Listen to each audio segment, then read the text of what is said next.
ओम नमः शिवाय, हर हर महादेव। 25 अक्टूबर को जिस दिन दिवाली है उस दिन लग रहा है ग्रहण। अब हम सब क्या करें, हमारा सबसे बड़ा त्योहार ग्रहण में आ गया तो हमारे लिए तो बड़ा चिंता का विषय हो गया। तो आप बिल्कुल चिंता नहीं कीजिए, क्योंकि अमावस्या की तिथि एक दिन पहले ही शुरू हो जाएगी शाम को 5:27 पे, और अगले दिन 25 को 4:18 तक अमावस्या रहेगी। तो जो अमावस्या की रात है वो 24 की रात है। तो आप चिंता नहीं कीजिए, आपकी दिवाली खराब होने वाली नहीं है। आप 24 तारीख को दिवाली मना सकते हैं। अब 24 तारीख को तो नरक चतुर्दशी भी है। अब एक ही त्योहार 2 दिन में आप कैसे मनाएं? बिल्कुल मना लें।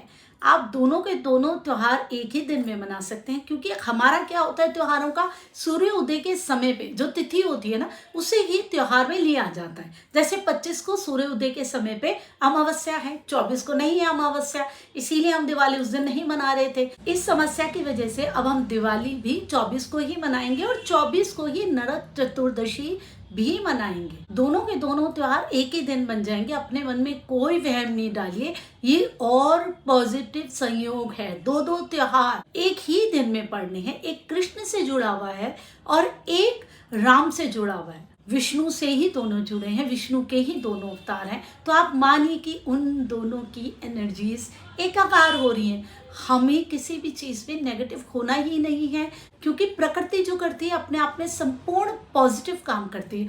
हमें सिर्फ समझना है कि वो क्या कर रही है। पहले आप वहम खत्म कर दीजिए अपनी दिवाली का। जैसे आप सोच रहे थे वैसे आप अपनी दिवाली बनाइए। 23 तारीख को धनतेरस मनाइए, 24 को ही अपने दोनों त्योहार मना लीजिए। बिल्कुल जिस तरीके से आपकी तैयारियां चल रही थी वैसे ही चलाइए, कोई भी डाउट नहीं लाइए। ये ग्रहण आपके लिए कुछ भी नेगेटिव नहीं करने वाला है। अब बात होती है दिवाली की पूजा की। अब दिवाली की पूजा हम कब करते हैं? स्थिर लगन में।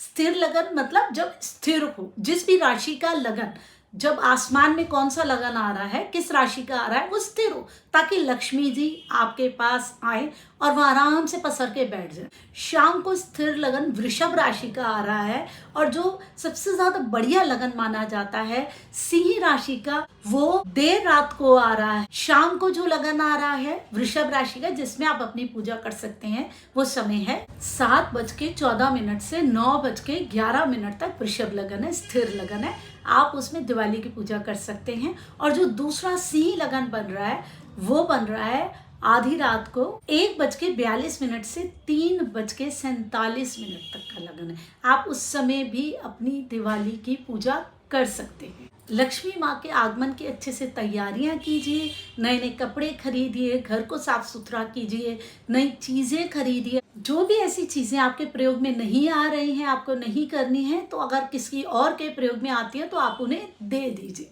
अगर आपके घर में बिजली के सामान की चीजें, जो इलेक्ट्रॉनिक आइटम्स हैं, खराब हो गए हैं, आप उन्हें नहीं लेने वाले हैं आगे प्रयोग में, तो उन्हें आप दे दीजिए किसी को, उनको अपने घर से निकाल दीजिए। उन चीज़ों से बहुत नेगेटिविटी आती है। और याद रखिए, आपको घर का अपना एक एक कोना साफ करना है, एक एक डिब्बा खोल के देखना है, एक एक चीज़ खोल के देखनी है, अपने बेड के बॉक्स खोल के देखने, एक एक अटैची खोल के देखनी है, अलमारी खोल के देखनी है, कौन सी चीज़ नेगेटिव है, कौन सी पड़ी है, कौन से आपके यूज़ की नहीं है।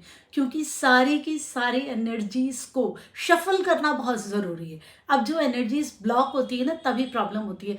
कहाँ कौन सी ऊर्जा है, कहाँ क्या है, आपको सब कुछ देखना है। सारी चीज़ें आपको पता होनी चाहिए, ये चीज़ यहाँ पर है, ये चीज़ यहाँ पर है, ताकि आप अपनी एनर्जीज को, खुद की भी एनर्जीज को शफल करें और अपने घर की एनर्जीज को भी, ताकि जो भी ब्लॉकेजेस हैं आपकी लाइफ में, आपकी मनी में, वो निकलें।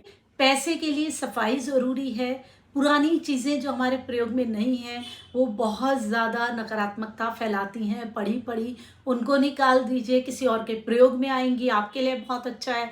अपने घर में तुलसी ज़रूर लगाएं। हालांकि दिवाली से इसका कोई मतलब नहीं है, लेकिन वो भी आपको अपनी ऊर्जाओं के लिए अच्छा करना ही चाहिए। उससे आपके घर की ऊर्जाएं और पॉजिटिव होने वाली है। कोई भी आप नया सामान लाना चाहते हैं इस समय पर लेकर के आएँ, आपको बहुत फ़ायदा होने वाला है। एक अलग ही ऊर्जा से आप बढ़ जाते हैं, अपने आप ही एक अलग खुशी आ जाती है। सब लोग खुशी खुशी घर को साफ सुथरा करते हैं, चीज़ों को ठीक करते हैं, ये एनर्जीज अपने आप ही आ जाती हैं। और कुछ कहीं ना कहीं डिज़ाइन होता है, दिवाली है तो सारी चीज़ें करनी ही करनी है।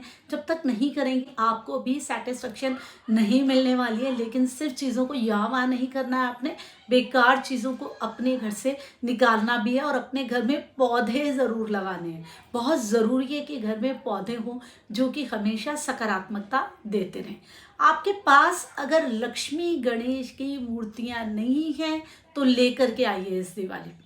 ज़रूरी है उन मूर्तियों की भी पूजा करना रेगुलर। अगर आप मिट्टी की लेकर के आते हैं तो आप अगली दिवाली में उनको प्रवाह कर सकते हैं और फिर आप नई लेकर के आ सकते हैं। इसी तरीके से अगर आप मेटल की लेकर के आते हैं, पीतल की लेकर के आते हैं या चांदी की लेकर के आते हैं, उनको आपको प्रवाह नहीं करना पड़ेगा। वो तो आप उनको शुद्ध कर सकते हैं, नहलाना धुलाना गंगा जल से, वो सारी चीज़ें आप कर सकते हैं। ये चीज़ें आपके फाइनेंसेस के लिए बहुत ज़्यादा इम्पॉर्टेंट होती है। अपने मंदिर के लिए भी कुछ नया ज़रूर खरीदिए। मंदिर में अगर आपको लग रहा है कि कोई चीज़ें पुरानी हो गई हैं, उन्हें बदलिए। अगर मंदिर ही आपको लग रहा है पुराना हो रहा है तो मंदिर भी बदलिए। घर के साथ साथ अपने मंदिर को, अपनी मूर्तियों को, अपनी पूजा के सामान को भी देखना इस समय हमारे लिए बहुत ज़रूरी है। खुशी खुशी दिवाली मनाइए, कोई भी डर कोई भी वहम अपने मन में नहीं लाइए। अच्छे से शॉपिंग कीजिए, अच्छे से सफाई कीजिए, अच्छे से अपना ध्यान रखिए। हर हर महादेव।